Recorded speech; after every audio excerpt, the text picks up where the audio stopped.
Billionaire Richard Whitaker sat in first-class seat 2A of the transatlantic flight, his face red with exhaustion and embarrassment as his 6-month-old baby Emma screamed at the top of her lungs.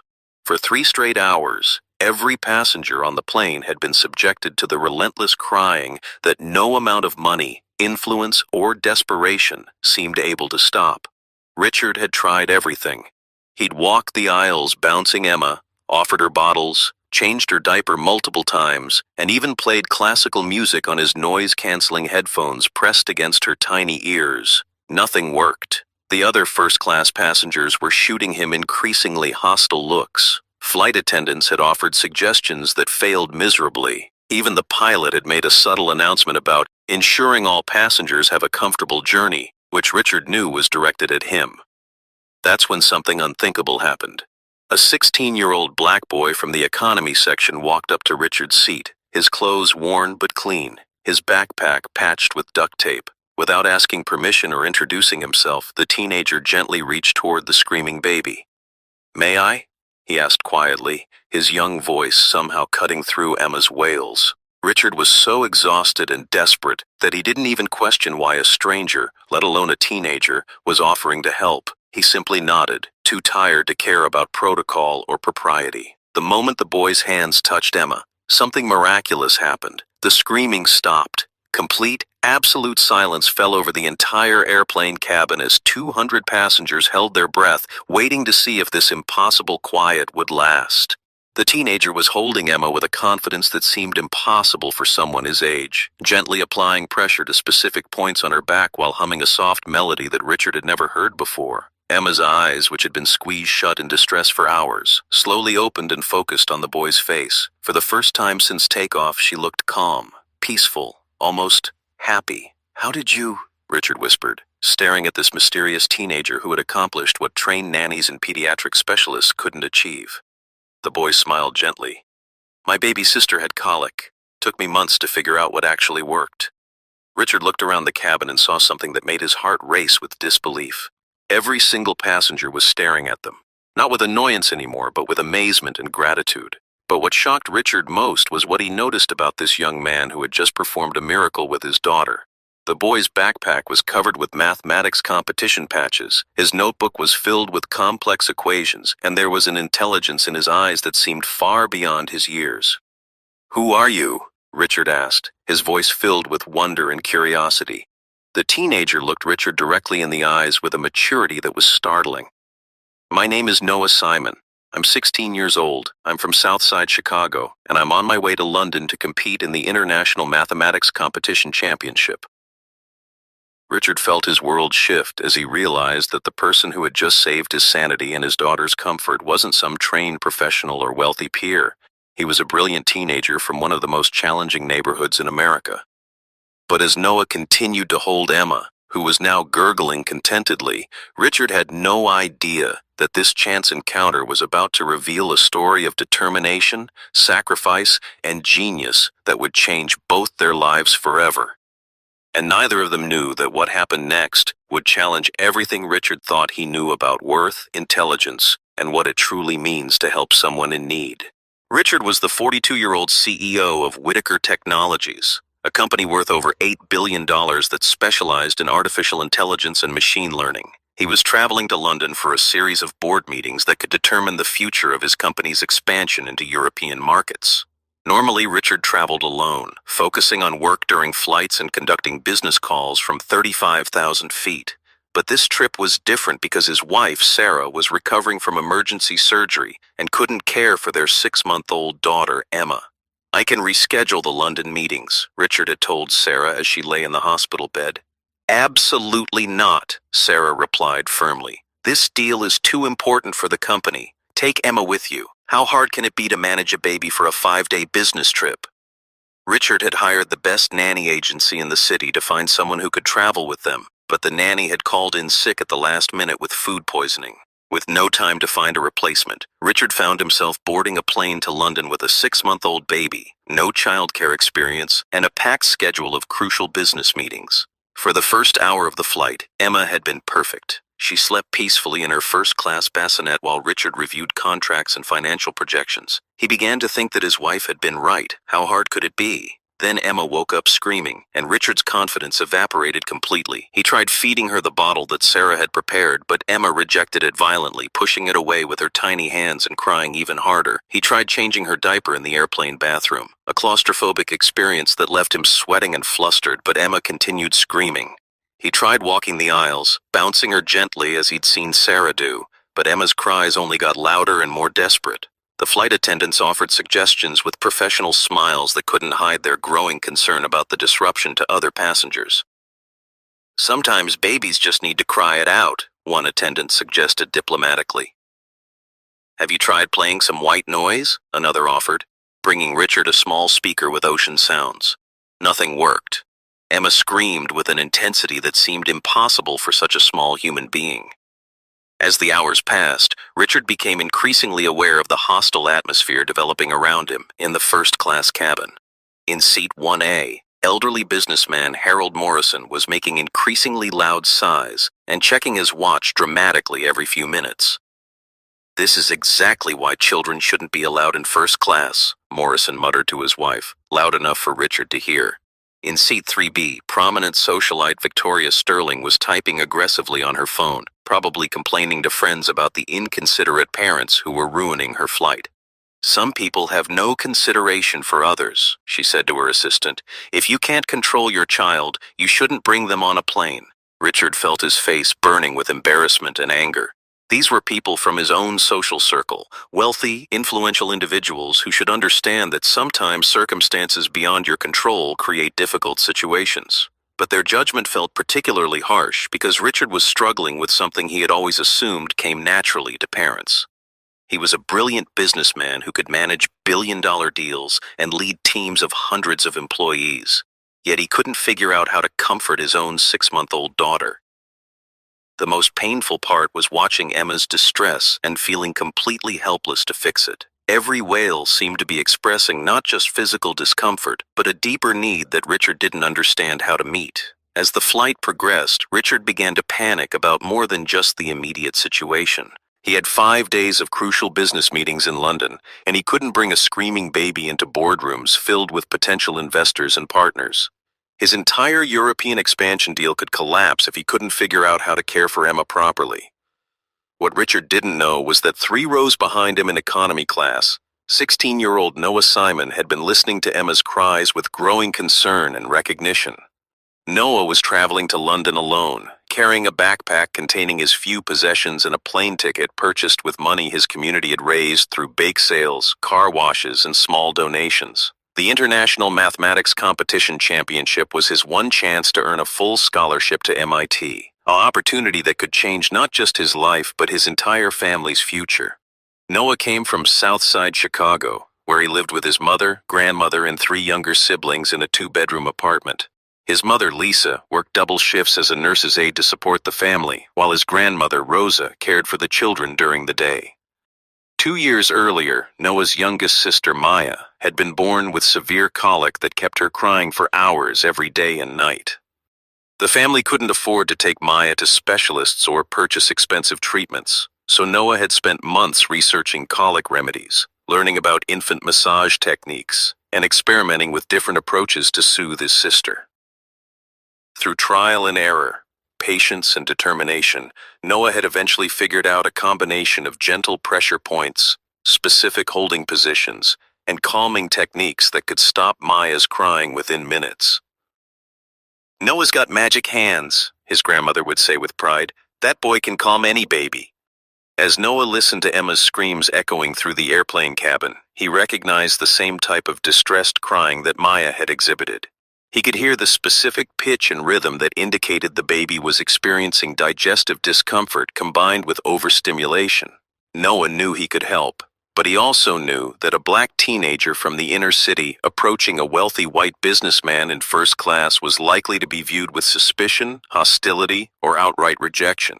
Noah had experienced enough discrimination and prejudice in his 16 years to understand that many people would see him as a threat rather than a helper, regardless of his intentions or abilities. For 2 hours, Noah wrestled with the decision. He pulled out his mathematics textbooks and tried to focus on preparing for the competition that represented his future, but Emma's increasingly desperate cries made concentration impossible. Finally, Noah's compassion overcame his fear of rejection. Noah closed his textbook and stood up, ignoring the curious stares of nearby passengers who wondered why a teenager was walking toward first class. The flight attendant at the divider between economy and first class looked at Noah with polite suspicion. "Can I help you with something?" she asked, clearly prepared to redirect him back to his seat. "The baby in first class," Noah said quietly. "I think I might be able to help." The flight attendant looked skeptical. "Are you traveling with family in first class?" "No, ma'am," Noah replied respectfully. "But I have experience with colicky babies, and I recognize the type of crying. Sometimes there are techniques that can help." The flight attendant glanced toward first class, where Emma's screams were reaching new levels of intensity, then back at Noah's earnest face. "Let me ask the father," she said diplomatically. But before she could move, Richard Whitaker appeared in the aisle, holding the screaming Emma and looking completely overwhelmed. "I heard someone say they might be able to help," Richard asked desperately, his usual executive composure completely shattered by hours of his daughter's distress. Noah took a deep breath, knowing that this moment would determine whether he would be accepted as a helper or dismissed as an inappropriate intruder. "Sir, my name is Noah Simon. I know I'm just a kid, but I have a baby sister who had really bad colic, and I learned some techniques that helped her. I think your daughter might be experiencing similar discomfort." Richard looked at Noah, really looked at him, for the first time.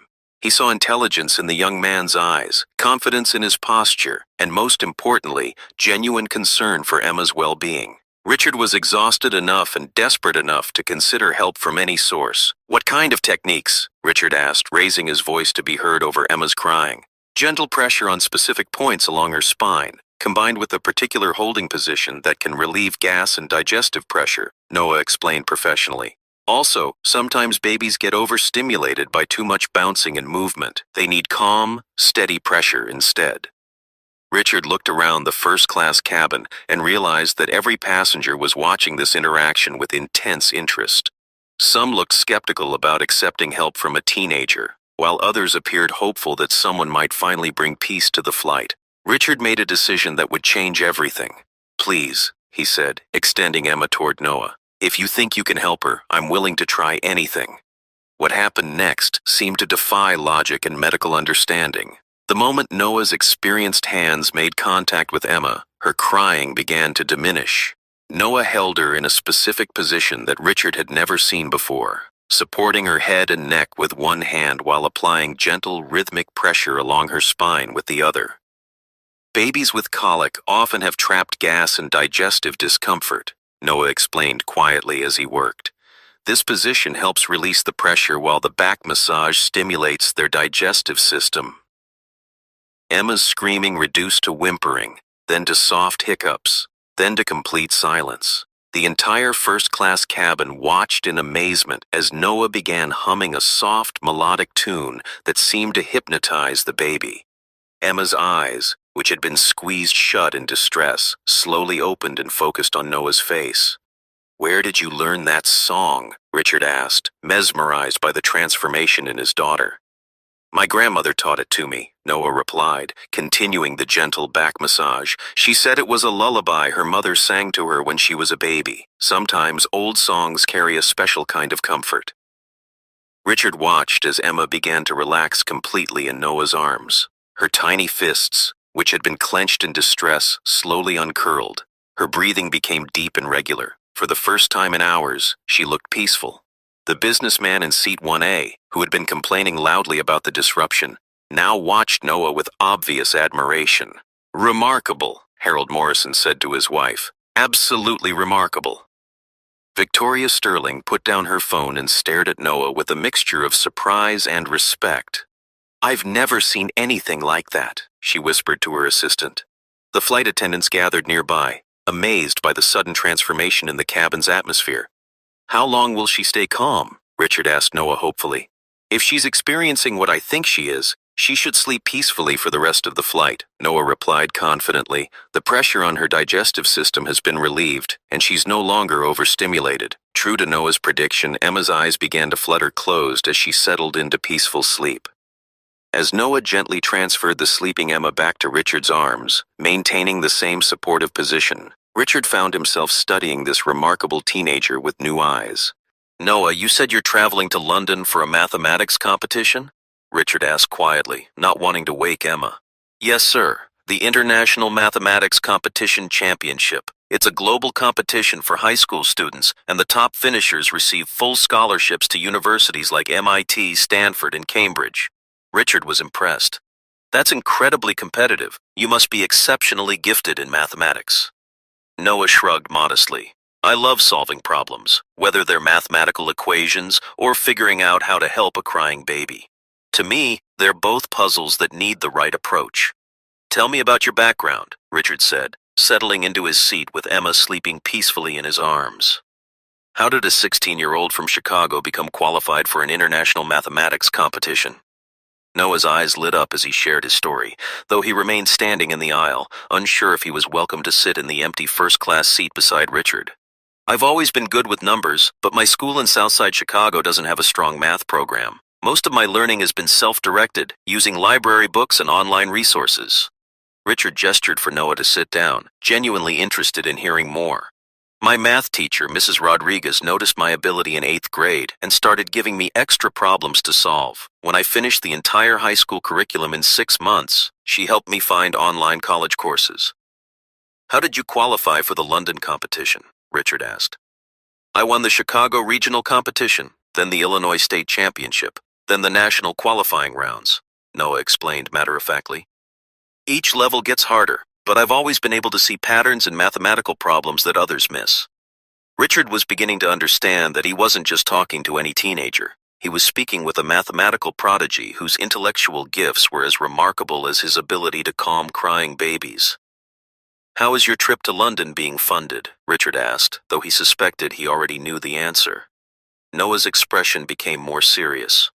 "My community raised money for my plane ticket and accommodations. The barber shop on my block, the church congregation, neighbors who could barely afford their own bills, they all contributed because they believe in my potential." Richard felt a profound shift in his understanding of the young man sitting beside him. Noah wasn't just naturally gifted, he was carrying the hopes and dreams of an entire community that had invested in his success despite their own financial struggles. "What happens if you win the competition?" Richard asked. "Full scholarship to MIT with additional funding for living expenses," Noah replied, his voice filled with quiet determination. "It would mean I could study mathematics and computer science at the highest level and eventually come back to my community to create educational programs for other kids like me." Richard realized he was witnessing something extraordinary. Not just mathematical genius, but the kind of character and vision that could change the world if given the right opportunities. But he also recognized that Noah was carrying enormous pressure. One competition would determine whether he could pursue his dreams or return to Chicago with the knowledge that his community's investment in him hadn't paid off. As Emma continued sleeping peacefully, Richard found himself making a decision that surprised even him. "Noah, I have a proposition for you," Richard said, his executive mind already formulating a plan. Noah looked curious but cautious. "What kind of proposition, sir?" "I'm in London for 5 days of crucial business meetings, and as you can see, I'm completely unprepared to care for Emma while conducting international business negotiations." Richard paused, watching Noah's reaction carefully. "I'd like to hire you as Emma's caregiver during my London trip. I'll pay you $500 per day, provide you with a hotel room adjoining mine, and ensure you have transportation to and from your mathematics competition." Noah stared at Richard in shock. $500 per day? Sir, that's more money than my mother makes in a week. "It's what a professional nanny would cost in London," Richard replied. "And frankly, you've already proven you're more skilled with Emma than any professional I could hire." Noah's mind raced as he considered the implications of Richard's offer. The money would be life-changing for his family, but he was also concerned about maintaining his focus on the competition that represented his future. "Mr. Whitaker, I'm honored by your offer, but I need to be completely prepared for this mathematics competition. My entire future depends on my performance." Richard smiled, recognizing the maturity and priorities that Noah was demonstrating. "I understand completely. The competition comes first. I would only need your help with Emma during my business meetings and in the evenings. You would have complete freedom to study and prepare during your free time. Richard leaned forward, his expression becoming more serious. Noah, in the past 3 hours, you've shown me something that I haven't encountered often in my business career. Someone who can solve problems that others can't, who remains calm under pressure, and who acts with genuine compassion rather than self-interest. What do you mean? Noah asked. You could have stayed in your economy seat and ignored a crying baby that wasn't your responsibility. Instead, you risked rejection and embarrassment to help a stranger. That kind of character is rarer than mathematical genius. Noah felt overwhelmed by the unexpected turn his trip to London was taking. What had started as a scholarship competition was becoming something much larger and more complex. Can I have some time to think about it? Noah asked. Of course, Richard replied. But I should mention one more thing. What's that? Richard's expression became even more serious. My company, Whitaker Technologies, has a foundation that provides scholarships and mentorship to exceptionally gifted students from underserved communities. Regardless of how you perform in the mathematics competition, I'd like to discuss how we might support your educational goals. Noah felt his heart racing as he realized that this chance encounter on an airplane might be opening doors he had never imagined possible. But he also felt the weight of uncertainty. Was Richard's offer genuine help, or was there something more complicated beneath the surface? How would accepting charity from a billionaire affect his sense of self-reliance and pride? As the airplane began its descent toward London, Noah realized that the mathematics competition he had traveled so far to enter might not be the most important test he would face during his time in England. The real test would be navigating the complex world of wealth, privilege, and opportunity that Richard Whitaker represented, while staying true to the values and community that had shaped him into the remarkable young man he had become.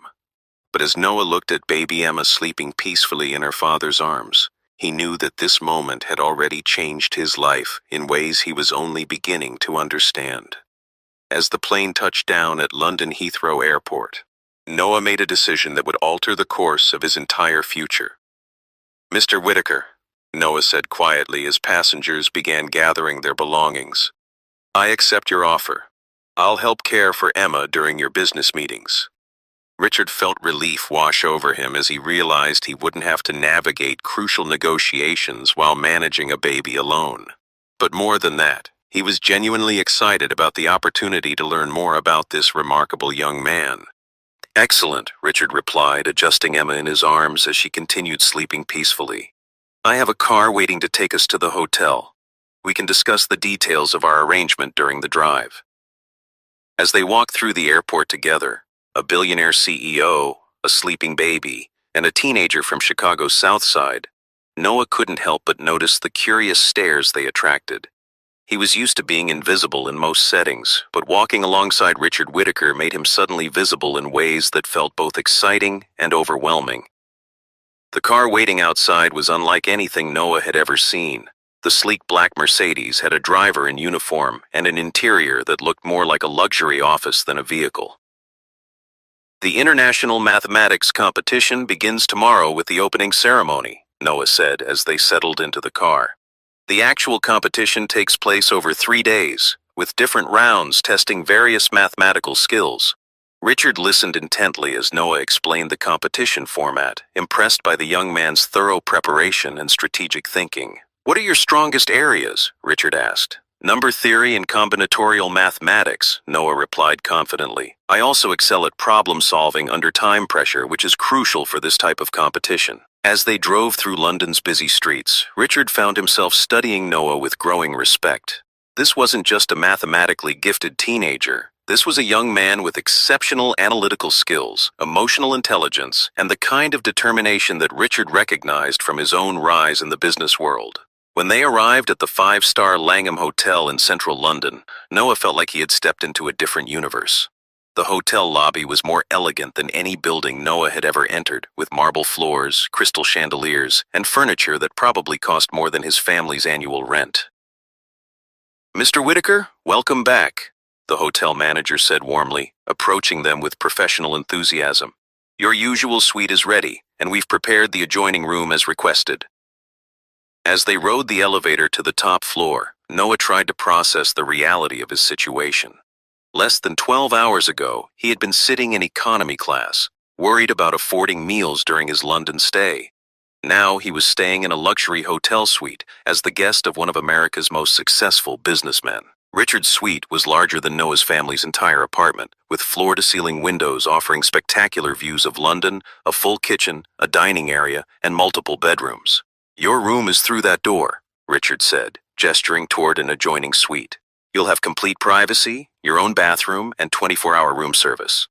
Noah opened the door to his room and felt overwhelmed by its elegance and size. The bed was larger than any he had ever seen. The bathroom had a marble bathtub and gold fixtures, and the window offered a stunning view of Hyde Park. "Mr. Whitaker, this is incredible, but I have to ask, why are you being so generous? You barely know me." Richard was preparing a bottle for Emma, who was beginning to stir from her long nap. "Noah, in my business career, I've learned to recognize exceptional people quickly.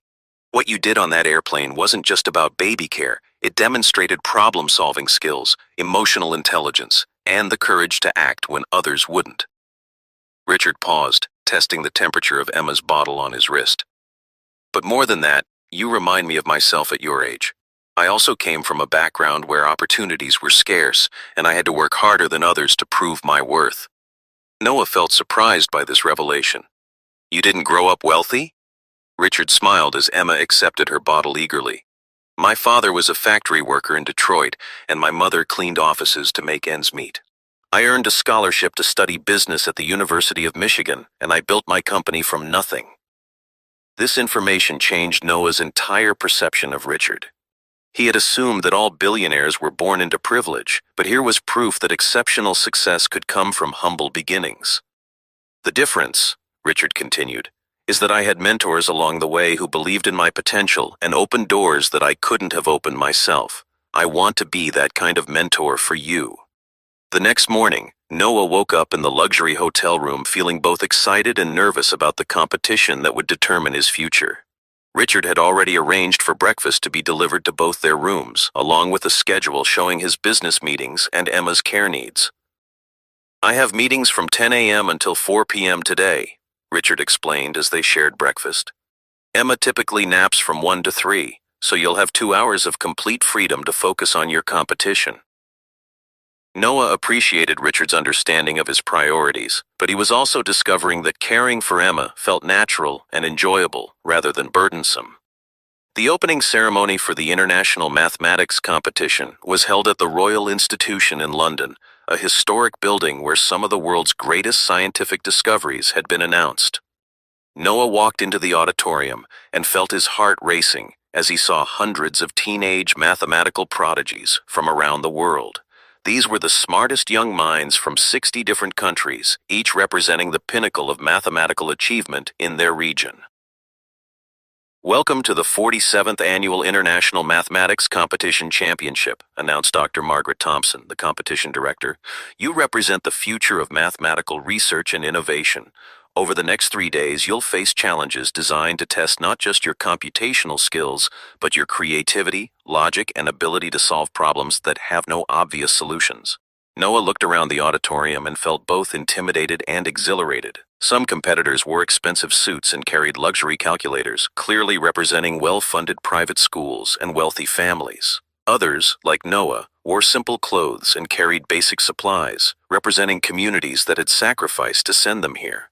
But Noah had learned something important during his airplane encounter with Richard. Success wasn't determined by background or resources. It was determined by the ability to solve problems that others couldn't solve.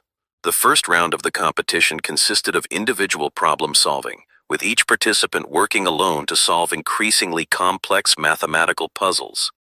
Noah opened his test booklet and felt his confidence surge as he read the first problem. It involved number theory, one of his strongest areas, and he could immediately see patterns that suggested multiple solution approaches. For the next 4 hours, Noah lost himself completely in the world of mathematical problem solving. Each question presented a unique challenge that required him to combine different mathematical concepts in creative ways. The problems ranged from pure mathematics to practical applications. determining the optimal distribution pattern for a telecommunications network, calculating probability distributions for genetic inheritance patterns, solving complex geometric proofs involving multidimensional space, finding algorithmic solutions for resource allocation problems. Noah worked steadily and methodically, using techniques his grandmother had taught him about staying calm under pressure, combined with the analytical skills he had developed through years of self-directed study. When time was called, Noah felt cautiously optimistic about his performance, but he knew that the competition would only get more difficult over the next 2 days. After the first round of competition, Noah returned to the hotel to find Richard concluding a video conference call with investors in Tokyo. "How did it go?" Richard asked immediately, his genuine concern evident in his voice. "I think I did well on the first round," Noah replied, "but there are some incredibly talented competitors here. The level of mathematical sophistication is higher than anything I've encountered before." Richard could hear the slight uncertainty in Noah's voice and recognized the self-doubt that often affects high achievers when they encounter new levels of competition. "Noah, can I tell you something I learned during my first major business presentation?" Noah nodded, curious about Richard's perspective. "I was presenting to a room full of venture capitalists who had decades more experience than I did, and I started to doubt whether I belonged there. But then I realized that they had invited me to that meeting because I had something valuable to offer, a perspective and set of skills that they couldn't find elsewhere." Richard adjusted Emma in her high chair as she played with colorful blocks. "You weren't selected for this competition randomly. You earned your place here through exceptional mathematical ability. Trust in the skills that got you here." Noah felt his confidence returning as he absorbed Richard's advice. He had spent so much time focusing on his competitors' advantages that he had forgotten his own unique strengths. "Now," Richard continued with a smile, "I believe I hired someone to help me with Emma this afternoon. I have a crucial meeting with potential partners for our European expansion." For the next 3 hours, Noah discovered that caring for Emma was both relaxing and energizing. Her curiosity about the world around her reminded him of his own fascination with discovering new patterns and solutions. Noah taught Emma simple mathematical concepts using her toys, counting blocks, sorting shapes by color and size, and creating patterns with her stuffed animals. "Look, Emma," Noah said, arranging her blocks in sequences. "If we have 2 red blocks, then 4 blue blocks, then 6 yellow blocks, what comes next?" Emma clapped her hands and reached for the green blocks, somehow understanding the pattern even at 6 months old. Noah realized that teaching mathematical concepts to a baby was helping him think about fundamental principles in new ways, preparation that would be valuable for the advanced rounds of the competition. The second day of competition involved team problem solving, where groups of 4 participants had to collaborate on complex mathematical challenges that required multiple perspectives and approaches. Noah was assigned to a team with competitors from Japan, Germany, and Brazil. Initially, he felt nervous about working with students who had clearly received more formal mathematical training than he had. But as they began working on their first challenge, designing an algorithmic solution for optimizing traffic flow in major cities, Noah discovered that his unique background actually provided advantages. "In Chicago, I've observed traffic patterns firsthand," Noah contributed to the team discussion. "The mathematical models need to account for real-world variables like human behavior, weather conditions, and emergency situations." Kenji from Japan, who had been working on purely theoretical approaches, looked at Noah with new respect. "That's an excellent point. Our mathematical solution needs to be practically applicable." As the day progressed, Noah found himself naturally taking on a leadership role within his team. His ability to bridge theoretical mathematics with practical problem solving impressed his teammates and helped them develop more comprehensive solutions. "Noah, your approach to this problem is brilliant," said Maria from Brazil. "You're seeing connections that the rest of us missed." By the end of the second day, Noah's team had scored in the top 3 for their collaborative solutions, and Noah had earned recognition from competition judges for his innovative thinking. But more importantly, Noah had gained confidence in his ability to compete at the highest levels of mathematical achievement while staying true to his own unique problem-solving style. That evening, as Noah recounted his competition experiences while helping Emma with her dinner, Richard found himself reconsidering his initial assessment of the young man's potential. Richard had originally seen Noah as a mathematically gifted teenager who deserved educational support, but watching Noah's analytical approach to childcare, his leadership capabilities, and his ability to bridge different worlds of experience, Richard began to see something much more significant. "Noah, I want to discuss something important with you," Richard said after Emma had been put to bed. "What's that, Mr. Whitaker?" "Regardless of how you perform in tomorrow's final round, I want to offer you a position in my company after you complete your education." Noah looked surprised. "What kind of position?" "I'm thinking about creating a new division focused on applying artificial intelligence and mathematical modeling to social problems, issues like educational inequality, healthcare accessibility, and economic development in underserved communities." Richard's excitement was evident as he outlined his vision. "You have something that most brilliant mathematicians lack. You understand both the theoretical aspects of problem solving and the real-world challenges faced by people who need solutions. That combination is incredibly rare and valuable." Noah felt overwhelmed by the scope of what Richard was proposing. "Mr. Whitaker, that sounds amazing, but I'm still just 16 years old. I have so much to learn before I could contribute to something that important." "Exactly," Richard replied, "which is why I want to support your education and development over the next several years. The Whitaker Foundation will cover all your educational expenses, undergraduate, graduate, whatever level of study you want to pursue, in exchange for your commitment to eventually applying your skills to benefit communities like the one you came from." Noah realized that Richard was offering him something much more significant than just financial support. He was offering a partnership that could allow Noah to achieve his dreams while staying connected to his values and community.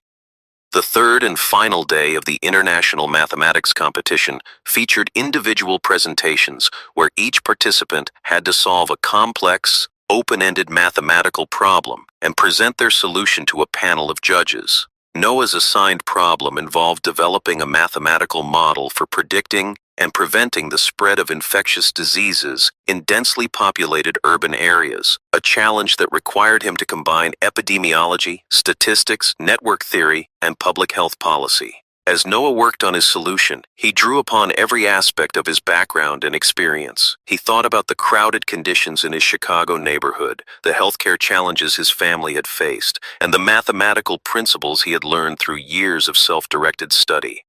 Noah's presentation lasted 20 minutes and covered mathematical concepts that would challenge graduate students, but he delivered it with the confidence and clarity of someone who truly understood both the theoretical and practical implications of his work. "Mr. Simon," said Dr. Elizabeth Chen, one of the competition judges, "your solution demonstrates not only advanced mathematical thinking, but also a sophisticated understanding of real-world applications. Can you tell us how you developed this approach?" "Ma'am, I grew up in a community where healthcare access is limited and population density creates unique challenges," Noah replied. "I approached this problem by thinking about how mathematical models could actually help people in situations like those I've witnessed firsthand." The judges exchanged impressed looks as they realized that Noah's background had provided him with insights that purely academic training couldn't replicate. When Noah finished his presentation, he felt confident that he had performed at his highest level, regardless of the competition outcome. That evening, at the competition's closing ceremony, Noah sat with hundreds of other competitors as the results were announced. In third place, representing Germany, Klaus Muller. In second place, representing South Korea, Park Min-jun. Noah felt his heart pounding as he realized that his name could be called next, or might not be called at all. And the winner of this year's International Mathematics Competition Championship, representing the United States, Noah Simon from Chicago, Illinois. The auditorium erupted in applause as Noah walked to the stage in a daze, hardly believing that his dream had become reality. Dr. Thompson handed him the championship trophy and a certificate guaranteeing him a full scholarship to MIT, including living expenses and research opportunities. "Noah, your work over these 3 days has been exceptional," Dr. Thompson announced to the audience. "But what impressed our judges most was your ability to apply advanced mathematical concepts to solve real-world problems that affect people's daily lives." As Noah stood on the stage holding his trophy, he looked out into the audience and saw Richard Whitaker applauding enthusiastically while holding Emma, who was clapping her tiny hands as if she understood the significance of the moment. Later that evening in Richard's hotel suite, Noah and Richard celebrated with a quiet dinner while Emma played with her toys nearby. Noah, I have to tell you that watching your journey over these past 4 days has been one of the most inspiring experiences of my life, Richard said, raising his glass of sparkling cider in a toast. Mr. Whitaker, I can't even begin to thank you for everything you've done for me, Noah replied. The competition was just the beginning. The real opportunity is what you've offered me for the future. Richard smiled as he watched Emma reach toward Noah, clearly having formed an attachment to the young man who had brought her so much comfort. Noah, I think we both discovered something important during this trip. You found out that your abilities can take you anywhere in the world, and I learned that mentorship isn't just about providing opportunities. It's about recognizing potential that already exists and helping it flourish. Noah picked up Emma, who gurgled happily and grabbed his finger with her tiny hand. You know what's funny? Noah said, looking down at Emma. This all started because I helped calm a crying baby on an airplane. I never could have predicted that such a simple act of kindness would lead to all of this. Richard nodded thoughtfully. That's the thing about life. You never know when doing the right thing will open doors you never imagined existed. As they prepared for their flight back to the United States the next day, both Noah and Richard knew that their lives had been permanently changed by their chance encounter. Noah had won more than a mathematics competition. He had discovered a mentor, a future career path, and proof that his dreams could become reality through hard work and determination. Richard had found more than a capable caregiver for Emma. He had discovered a brilliant young partner who could help him build a legacy of using business success to solve important social problems. But most importantly, both of them had learned that sometimes the most life-changing opportunities come from the simple decision to help someone in need, even when there's nothing obvious to be gained from doing so.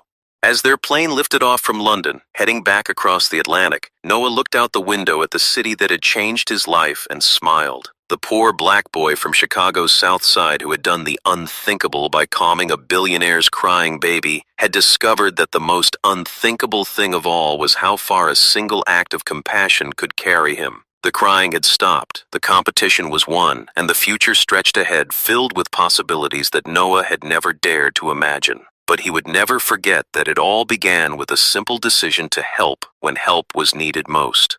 If you enjoy this story, please like, share, and subscribe for more.